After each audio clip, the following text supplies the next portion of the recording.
ఇక నాకు మొన్న నా కొడుకు ఒక ఫైర్ యాక్సిడెంట్లో చిక్కుంటే నాకు అనిపించింది. సింపుల్ సమ్మర్ క్యాంప్ అది.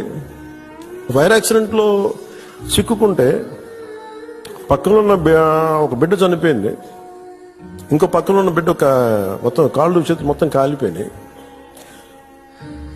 వీడికేమో లోపలికి అంతా ఈ కొంత ఫస్ట్ డిగ్రీ జరిగినాయి.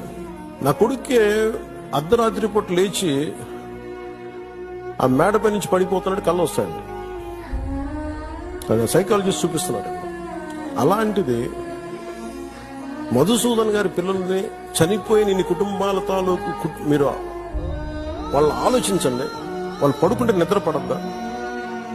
తుపాకులు వస్తాయి, తుపాకి చప్పులు వినిపిస్తాయి, భర్త హాహాకారాలు వినిపిస్తాయి, తండ్రి ప్రాణాలు కోల్పోవడం వినిపిస్తాయి. ఎంత ఘాతుకం!